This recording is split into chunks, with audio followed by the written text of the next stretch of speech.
The Straits of Hormuz, just like the Straits of Malacca and the Straits of Singapore, are examples of straits used for international navigation. No ifs, no buts, no questions as far as we're concerned. It is. There shall be no suspension of transit passage. There's no exception for security, there's no exception for environment, there's no exception for war.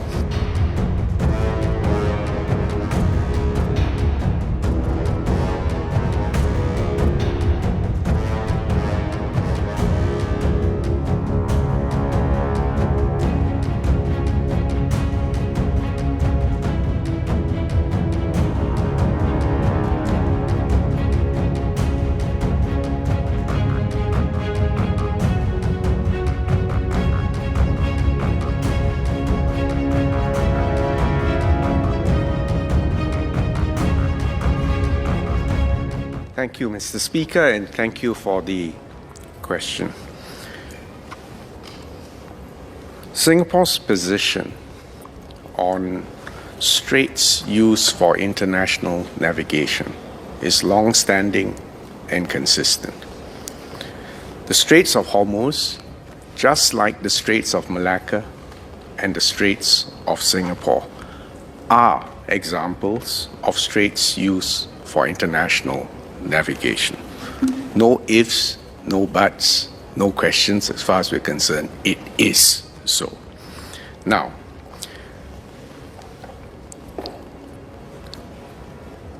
what is the international law position on these types of straits? And the position is quite clear. There is a right of transit passage. A right of transit passage. It's not a privilege to be granted by the bordering state. It's not a license to be supplicated for. It is not a toll to be paid. It is a right of all nations' ships to traverse. This right is enshrined in the United Nations Convention on the Law of the Sea, of which obviously Singapore is a signatory and has ratified.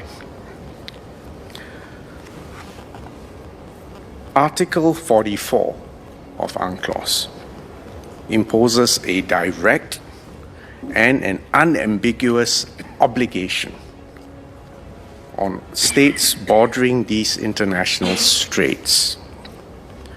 And let me quote, it states, quote, states bordering straits shall not hamper transit passage, unquote. It also goes on to state there shall be no suspension of transit passage. There's no exception for security, there's no exception for environment, there's no exception for war. Singapore also takes the position that this right of transit passage is also part of customary international law. And in case you're wondering why I'm nitpicking about customary international law, it's because there are some other states that may have signed but have not ratified UNCLOS. And I'm stating that so that I'm telling you this is not a get out of jail free card for states that have not ratified UNCLOS. So we have been closely monitoring the situation in the Straits of Hormuz. The Maritime and Port Authority of Singapore remains in close contact with the ship owners, as well as the operators of Singapore-flagged or Singapore-registered ships in the Straits, in the Persian Gulf. At both the international and regional levels, our agencies are engaging with the stakeholders to explore potential opportunities to facilitate safe transit of the ships. And don't forget, there's also a humanitarian issue for the workers, for the maritime sailors on board these ships. And this includes engaging the International Maritime Organization and the member states on the potential establishment of a safe maritime corridor following the 36th extraordinary session of the IMO Council. In addition, we're also engaging regional counterparts on other possible arrangements that may be explored. You may be wondering why I'm taking such a legal and strict definition. And it's not because I'm particularly obsessed with law, but because the Straits of Malacca, the Straits of Singapore, is in fact another critical choke point. You may be aware that, in fact, if you add up all the maritime oil, crude and refined, you might be surprised that actually more flows through the Straits of Malacca and Singapore than even the Straits of Hormuz. If you think about global trade, container trade, there's far more flowing through this place.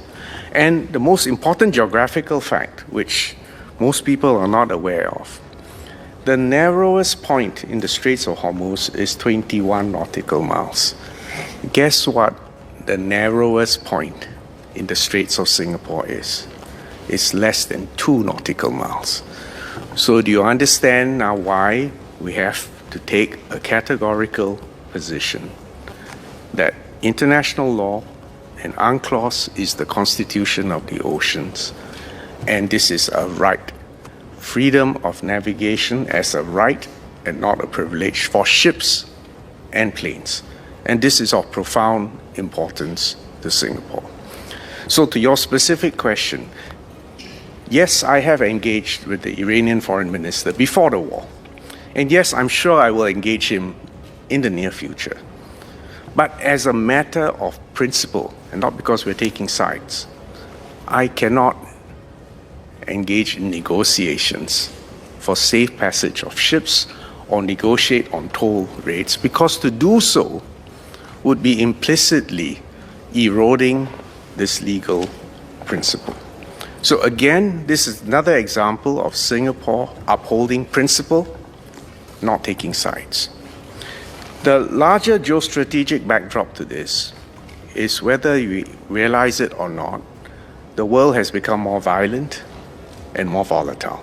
And there is a price to be paid for that. Second, what the Straits of Hormuz has shown is that even in this digital age, choke points and physical delivery still matter. And the third point, which we need to register in Singapore, is that it's not enough to be an oasis of safety, security, cohesion, wealth, and even having the military ability to protect ourselves. Because if our region is aflame, and with war and missiles flying, no oasis can be safe. The upshot of these three observations is that there is an insurance premium to be paid. So let's be upfront with our people, explain the dangers, no sugarcoating, explain what needs to be done, including paying that insurance premium. So you need to alert our people, but not be alarmists.